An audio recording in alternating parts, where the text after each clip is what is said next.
Alors, bienvenue encore ce matin. Nous sommes à notre deuxième dimanche en Facebook Live. Merci d'avoir été nombreux la semaine dernière à écouter le message. Vos mots d'encouragement m'ont touché aussi face au message du Dieu qui ne change pas, comment vos cœurs ont été rassurés, vos cœurs ont été consolés de savoir à travers ce message que le Dieu qui ne change pas est présent et est encore capable aujourd'hui. Et simplement, avant de commencer mon message, simplement un remerciement. Nous étions ici, une équipe, on était ici pendant 5 jours à préparer la nourriture pour la distribuer du mardi au vendredi. J'aimerais remercier très rapidement par leur prénom parce que je crois que ces héros sont nécessaires dans ce temps de crise. Et j'aimerais remercier Santi, Nathanaël, Ruth, Vesta, John et Béatrice, Jessica, Fretnel, Sandra, Olivier, mon monsieur net, Marc, notre concierge bien-aimé, Genèse et Corinne, merci pour votre présence. Merci d'être cette église qui est une église avec une main tendue pour consoler, pour restaurer, pour donner espoir à ceux qui sont dans le besoin durant cette crise. Aussi, très rapidement, pour vos dons, il y a 2 façons de faire pour vos dons à l'Armée du Salut, c'est d'aller sur le armeedusalut.ca ou de venir directement sur le boulevard Pneuf au 6735 pour vos dons au bureau administratif. Nous serons présents pour recueillir vos dons. Aussi, vendredi, la semaine prochaine, il y aura un Zoom, je crois, ou peut-être plus samedi, parce que vendredi prochain, nous allons avoir quelque chose de spécial pour le Vendredi Saint. Je vais apporter un message sur portant le thème du Vendredi Saint, ce qui s'est passé ce vendredi-là, il y a 2000 ans. Donc, soyez présents vendredi 19h pour le Vendredi Saint. Nous allons célébrer le Vendredi Saint ensemble. Donc, c'est tout pour les annonces et je vais aller directement à mon message. Le Dieu qui ne change pas, partie 2. Et j'ai lu une histoire cette semaine, alors qu'il y a un équipage, en 1488, un équipage portugais est à la recherche d'un passage maritime pour aller vers les Indes. Et le seul passage qui permettait à cet équipage portugais d'aller vers les Indes était un passage où les vents montaient, où les vagues étaient baladées d'un bord et de l'autre. Et ils ont baptisé ce passage Cap des tempêtes. Et ils avaient compris assez vite que ils devaient passer par ce passage pour aller en Inde et faire du commerce. Et ils ont changé le nom de Cap des tempêtes pour Cap de la bonne espérance. Et j'aimerais vous dire ce matin que nous allons passer à travers cette tempête. Cette tempête qui est baptisée Cap des tempêtes présentement, mais il y a un espoir. Il y a quelque chose de glorieux qui va aller au travers de cette tempête et à travers et après cette tempête. Et nous allons voir dans Matthieu chapitre 14, versets 22 à 33, une histoire de tempête que les disciples ont vécue et comment Jésus est venu vers eux pour les rassurer, pour leur démontrer qu'il était au-dessus de ces tempêtes. Nous allons voir dans Matthieu chapitre 14, versets 22 à 33. Aussitôt, il obligea les disciples à monter dans la barque et à passer avant lui de l'autre côté pendant qu'il renverrait la foule. Et quand il l'eut renvoyé, il monta sur la montagne pour prier à l'écart. Et comme le soir était venu, il était là, seul. La barque était déjà au milieu de la mer, était battue par les flots, car le vent était contraire. À la 4e veille de la nuit, Jésus alla vers eux, marchant sur la mer. Quand les disciples le virent marcher sur la mer, ils furent troublés et dirent « C'est un fantôme !» Et dans leur frayeur, ils poussèrent des cris. Jésus leur dit aussitôt « Rassurez-vous, c'est moi, n'ayez pas peur. » Pierre lui répondit « Seigneur, si c'est toi, ordonne que j'aille vers toi sur les eaux, battues par les flots. » Et il dit « Viens, Pierre, viens. » Pierre sortit de la barque et marcha sur les eaux pour aller vers Jésus. Mais voyant que le vent était fort, il eut peur. Et comme il commençait à s'enfoncer, il s'écria « Seigneur, sauve-moi !» Aussitôt Jésus étendit la main, le saisit et lui dit « Homme de peu de foi, pourquoi as-tu douté? » Et ils montèrent dans la barque et le vent cessa. Mon premier point ce matin, Dieu permet des tempêtes dans ma vie, mais il sait tout. Dieu est souverain dans ce qu'il permet. Il est le Dieu qui reste où tout reste sous son contrôle.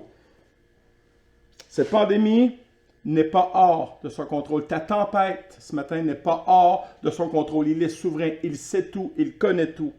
Le verset 22 nous le dit en ce sens. Aussitôt après, il obligea les disciples à monter dans la barque et à passer devant lui de l'autre côté pendant qu'il renverrait la foule. Le mot ici « obligé » nous fait penser que les disciples étaient hésitants à embarquer dans la tempête. Mais d'où vient cette hésitation? Est-ce que les disciples remarquaient que les vents commençaient à se lever, que les vagues commençaient à houler? Avaient-ils des doutes sur ce qui les attendait? Il y avait pourtant dans le groupe des pêcheurs d'expérience, des pêcheurs qui avaient vécu dans le passé des tempêtes. Et d'ailleurs, Matthieu chapitre 8 nous dit qu'ils étaient déjà passés par une tempête avec Jésus. Donc, si c'était le cas, je comprends encore l'hésitation d'aller dans la barque. Mais sur l'insistance de Jésus, ils obéirent. Sur son autorité, ils obéirent. Jésus n'a pas déclenché la tempête qui allait venir, mais il savait que la tempête viendrait. Il savait avec quelle intensité la tempête prendra place. Jésus savait exactement ce qu'il faisait en invitant ses disciples à prendre place dans la barque et d'aller de l'autre côté. Rien n'est en dehors de sa connaissance. Il connaît toutes choses à la perfection. Il est au courant de tout. Il sait tout. Il savait qu'une tempête se lèverait quand les disciples seraient sur le lac. Il savait pour le coronavirus. Il savait depuis longtemps. Il savait pour cette tempête. Il savait pour ma tempête. Il savait pour ta tempête. Dieu est au courant. Dieu est au courant de ma tempête, de mes préoccupations, de mes peurs, de mes inquiétudes présentement. Jésus n'utilise pas son autorité envers les disciples. Il les obligea sans qu'il n'y ait aussi autorité sur la tempête qui va prendre place. Le Dieu qui ne change pas, c'est tout. Le Dieu souverain qui a tout sous son contrôle ne change pas. Le Dieu souverain voit tout. Le Dieu qui t'aime ne change pas. Le Dieu qui sait tout et qui voit tout est encore le Dieu qui est capable. Proverbe 15, verset 3 nous dit ceci. Le Seigneur dirige ses regards partout et en tout lieu. Il observe et il voit aussi bien les bons que les mauvais. Dieu voit ta tempête. Dieu voit où tu en es. Dieu le voit. Le Dieu souverain, celui qui ne change pas, voit ta tempête présentement. Mon premier point était, Dieu permet les tempêtes dans ma vie, mais il sait tout. Mon deuxième point, Dieu permet les tempêtes dans ma vie, mais il intercède. Il prie pour moi. Le Dieu qui sait tout, voit tout. Aucune tempête ne peut l'empêcher de me voir ou de voir ma situation. Il ne voit pas juste ma tempête extérieure, il voit aussi ma tempête intérieure. Il n'est pas indifférent à ma situation. Il voit et il est concerné par ma situation. Quand je ne vois rien, le Dieu qui ne change pas voit. Marc chapitre 6, c'est le même épisode dans Marc chapitre 6, verset 48, où il est dit « Il vit qu'ils avaient beaucoup de peine à ramer, car le vent leur était contraire. » Tout est contraire aujourd'hui à la vie que nous menions avant la tempête du coronavirus. Avant, nous avions la liberté, maintenant nous sommes restreints. Avant, nous pouvions nous visiter, maintenant nous sommes isolés. Tout est contraire à ce que nous vivions. Alors que Jésus voit, il prie pour eux. Alors qu'il voit, il prie pour moi. Il prie pour ma situation. Matthieu chapitre 14 nous dit exactement au verset 23 qu'est-ce qu'il faisait Jésus. Il monta sur la montagne pour prier à l'écart et comme le soir était venu, il était là seul. Comme le soir était venu. Comme les ténèbres étaient venues. Il est impossible pour Jésus de voir ma situation et de ne pas prier pour moi. Il est le Dieu qui ne change pas. Et encore aujourd'hui, il prie constamment le Père en ma faveur. Romains chapitre 8, verset 34, c'est rassurant pour nous. Christ est mort, bien plus il est ressuscité, il est vivant. Il est à la droite de Dieu et il intercède pour nous. Il intercède pour moi, il intercède pour toi. Il ne relâche jamais ses prières pour moi. Il ne dort jamais, ne prend jamais de pause. Quand il pense à ma situation, à ma tempête, il prie pour moi. L'intercession signifie que Jésus nous représente devant le Père et qu'il prie en ma faveur pour ma situation. L'intercession signifie qu'il prend en charge ma cause et ma situation. Voilà ce qui me garantit la sécurité. Voilà ce qui me garantit qu'il n'est pas indifférent et qu'il se préoccupe personnellement de ma situation. À ma question, « Que fais-tu, Seigneur? » Le Seigneur Jésus nous répond, « À ce moment même, je suis en train de prier pour toi. » Wow! Je suis dans la liste de prières de Jésus. Mon nom y est présent. Et jamais mon nom ne sera retiré de cette liste de prières. Parce que ce n'est pas la dernière tempête que je vais traverser dans ma vie. Il prend le temps d'élever mon nom et mon besoin devant le Père. J'aime imaginer que Jésus nomme mon nom devant le Père. Oh, papa, dans cette tempête, aide Roch, aide Marc, aide Vesta, aide Sandra. Imagine le privilège que nous avons de voir notre avocat, notre Sauveur, notre Seigneur, élever notre nom devant le Père. Le Dieu qui ne change pas prie et priera toujours pour moi. Aucune tempête ne l'empêchera de prier pour moi. Quand il voit, il prie. Quand il prie, il intervient personnellement dans ma vie. Mon premier point était, Dieu permet des tempêtes dans ma vie, mais il sait tout.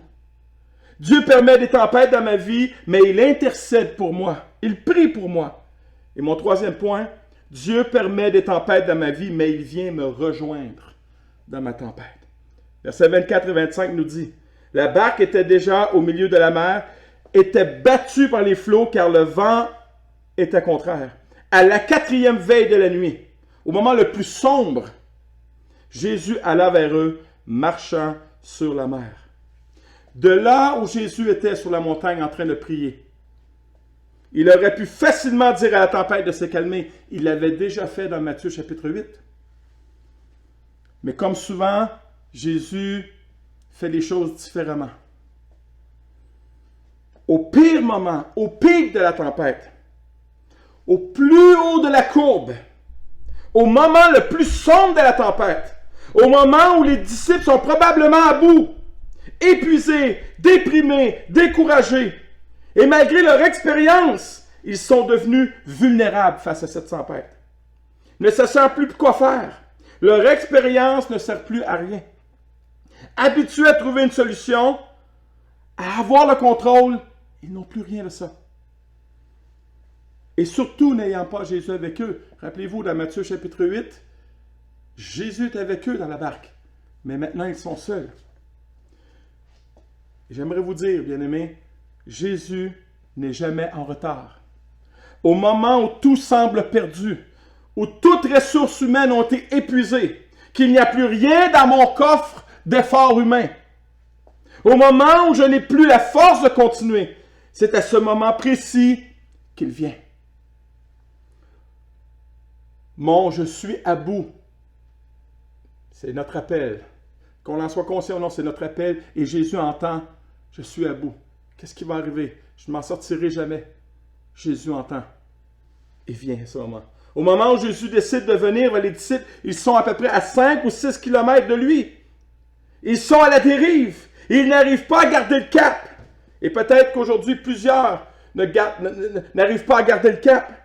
Le texte nous dit qu'ils sont littéralement battus par les flots, battus par la tempête. Ils sont plus près d'une catastrophe que de leur destination.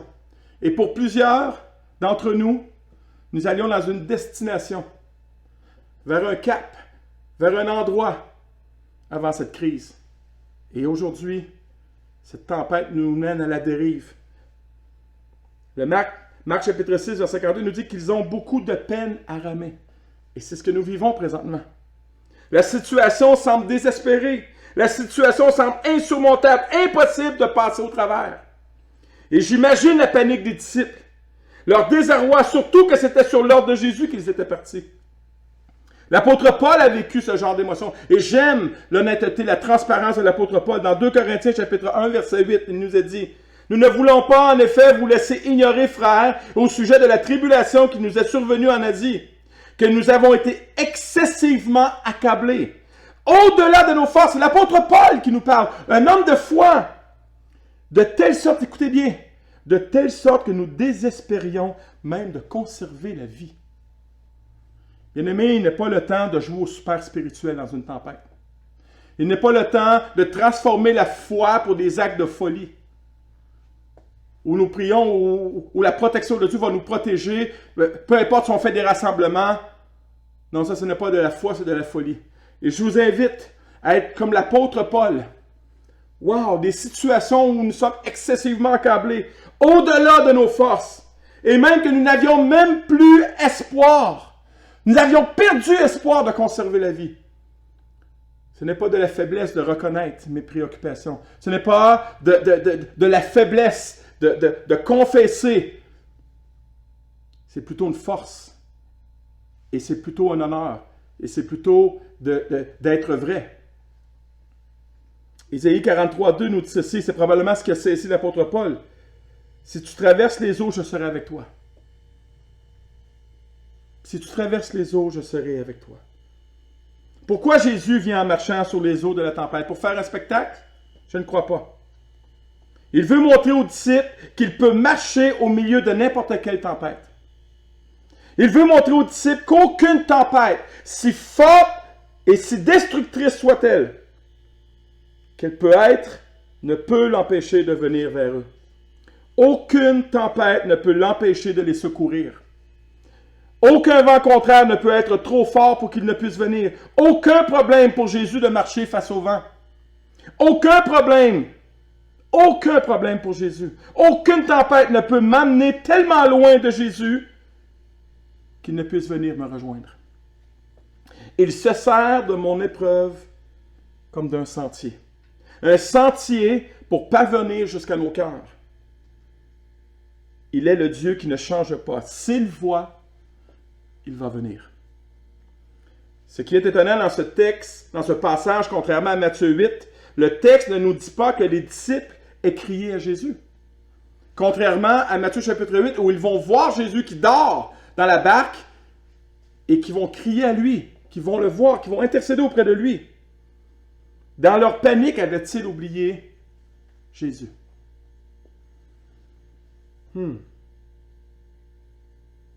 C'est Jésus qui prend l'initiative dans cette histoire, dans cette tempête. Quand je suis au milieu de la tempête, le premier réflexe souvent, c'est « je ne pense pas à lui ». Je ne pense pas à prier. Je pense à m'en sortir par moi-même. Mais il vient à nous car lui pense à moi et prie pour moi. Si Jésus avait pris la peine de prier pour eux, il est tout à fait logique qu'ils viennent vers eux. Il en va de même pour nous.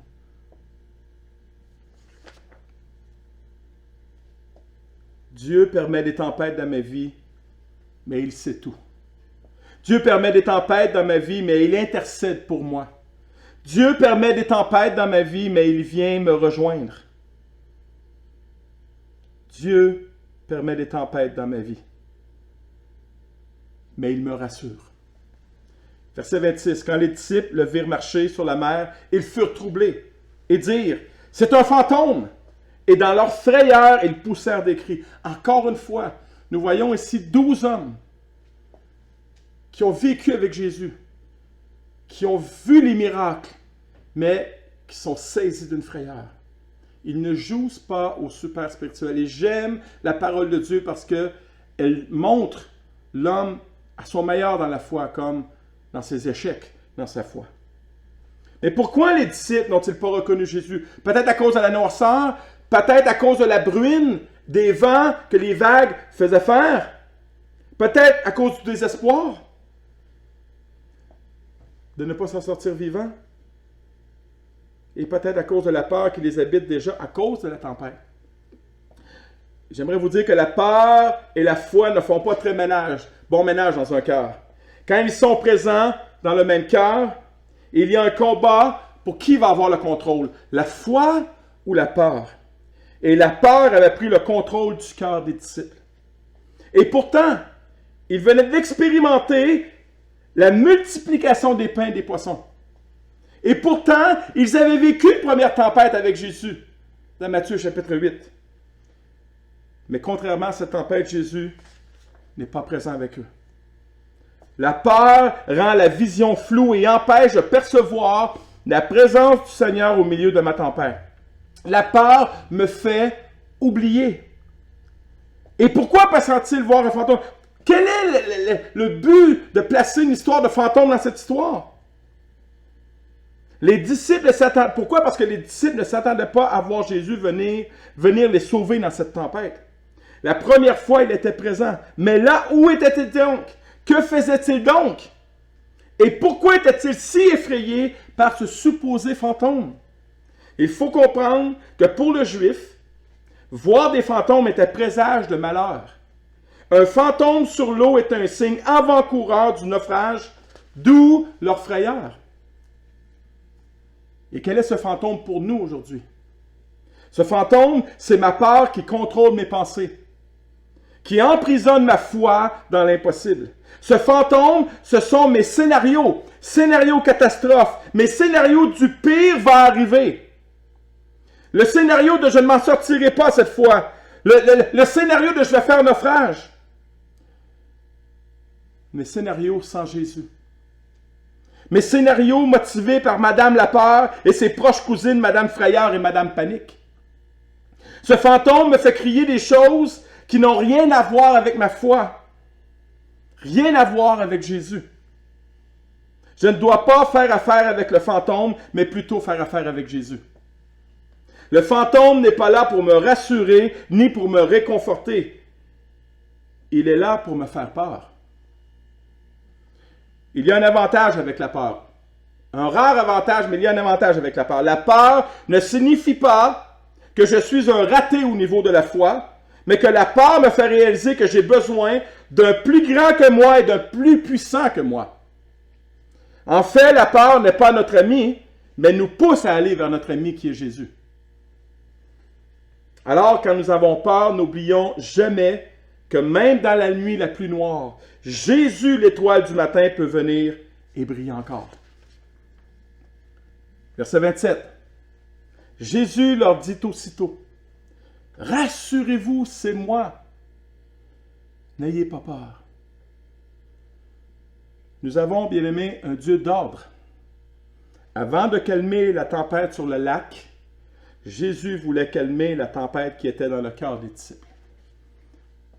Et Jésus veut calmer, avant de calmer la tempête du coronavirus, il veut calmer la peur de ton cœur, de manquer de quelque chose, de quoi que ce soit, ou peut-être même d'avoir la maladie. La peur a cette tendance à amplifier la tempête, et plus j'amplifie la tempête, plus la peur grandit en moi. Une version anglaise le traduit comme « Prenez courage, c'est moi. Prenez courage, c'est moi. » Mais bien plus encore, dans le grec original, le texte est lu comme ceci.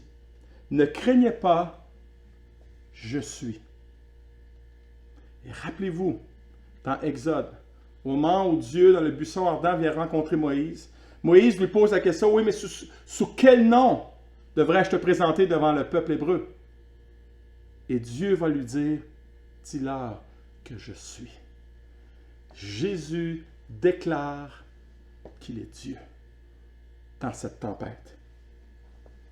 Et quelquefois, je vois tellement Jésus en tant qu'homme que j'oublie qu'il est Dieu, qu'il est le Tout-Puissant, qu'il est le grand je suis, qu'il a tout sous son contrôle, qu'il est plus fort que les tempêtes de ma vie. Le Dieu qui ne change pas est encore Dieu aujourd'hui. Le Jésus d'hier est encore le Jésus d'aujourd'hui. Et il le sera encore demain, dans une semaine, dans un mois, dans un an, peu importe combien de temps. Cette pandémie durera, Jésus durera. Il durera parce qu'il est le grand je suis. Peu importe combien de temps durera cette pandémie, Jésus sera le grand je suis. Le Jésus de l'Évangile est encore le Jésus d'aujourd'hui, le Jésus de ma vie.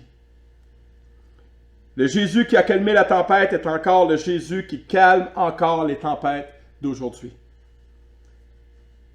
Reprenons le verset 27. Jésus leur dit aussitôt, « Rassurez-vous, prenez courage, ne paniquez pas, ne soyez pas inquiets, ne soyez pas effrayés, ne soyez pas anxieux. C'est je suis. N'ayez pas peur, sois en paix. Je suis présent avec toi dans cette tempête. » Isaïe chapitre 9, on l'utilise souvent pour les temps de Noël. Mais je crois que c'est pour un temps pour aujourd'hui aussi.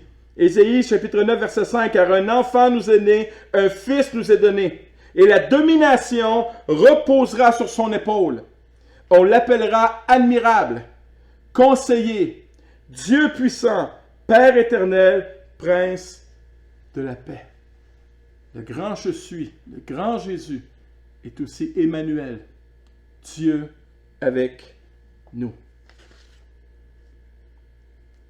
Et j'ai lu une histoire cette semaine et ça m'a fait sourire, ça m'a fait réfléchir.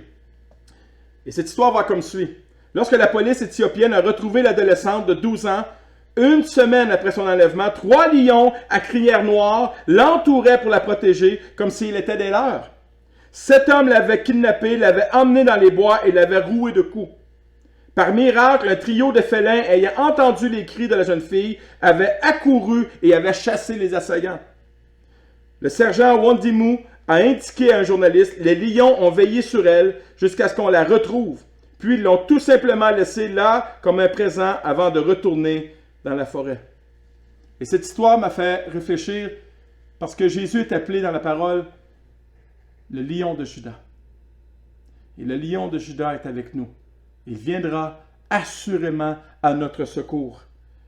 Car il est dit dans Hébreux 13,5, « Car Dieu lui-même a dit, je ne te délaisserai point, je ne t'abandonnerai point. » Et Jésus nous dit, juste avant de partir, dans Matthieu chapitre 28, verset 20, « Et voici, je suis avec vous tous les jours, dans les bons comme dans les moins bons, dans les journées ensoleillées comme dans les journées sombres, dans les journées où le vent est calme comme dans les journées où le vent se lève.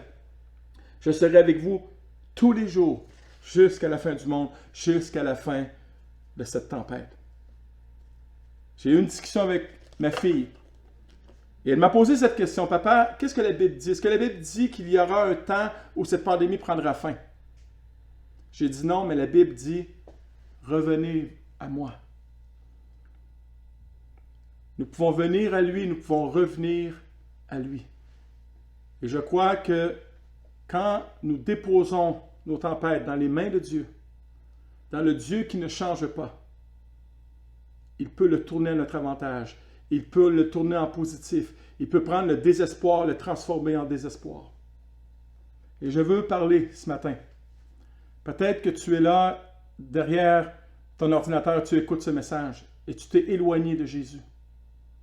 Que cette tempête soit pour toi un appel de revenir vers lui. Je parle à toi aussi, qui as entendu parler de Jésus, mais que tu n'as jamais pris la décision de le suivre. Que durant cette tempête, que tu puisses entendre cette voix qui t'interpelle de venir à lui. Et à toi qui le connais, je te dis ce matin, que Jésus voit ta tempête, parce qu'il sait tout. Il prie pour toi, il intercède pour toi, il élève ton nom devant le Père. J'aimerais te dire qu'il vient vers toi aussi, qu'il vient te rejoindre dans ta tempête, qu'il vient te rassurer, qu'il vient me rassurer, qu'il entend tes cris, qu'il entend tes angoisses, qu'il entend tes inquiétudes, qu'il entend ton anxiété. Jésus te dit ce matin, je peux, car je suis. J'aimerais terminer avec cette phrase. Jésus n'est pas notre dernier espoir, mais notre seul espoir. Prions. Seigneur, merci. Merci d'être ce Dieu qui sait tout, qui voit tout. Merci d'être ce Dieu qui ne change pas, qui n'est pas indifférent lorsque tu nous vois au milieu de notre tempête. Merci Jésus d'élever notre nom devant le Père. Merci de voir ma tempête. Merci non seulement de prier, mais de venir intervenir, de venir me rejoindre là où je suis. Et il n'y a pas de tempête qui peut me pousser tellement loin que tu ne peux pas venir me rejoindre. Il n'y a pas de vent qui peut souffler tellement fort que ça puisse t'empêcher de venir me rejoindre. Merci d'être ce Dieu qui ne change pas, et qui veut encore aujourd'hui me rassurer. Me rassurer par ton amour, me rassurer par ta puissance, me rassurer que, malgré tout, tout est sous ton contrôle. Papa, que ce message puisse faire du bien au cœur, que ce message puisse rassurer les cœurs, que ce message puisse être un espoir pour les cœurs. Papa, merci pour ta parole. Merci pour ces histoires que tu places dans ta parole, pour ces récits qui sont là et qui sont encore aujourd'hui, très pertinents. Alors, Papa, bénis ta parole, que cette parole puisse prendre racine dans nos cœurs durant ces moments de tempête. Au nom de Jésus. Amen. On se voit dimanche prochain. Soyez tous bénis. Amen.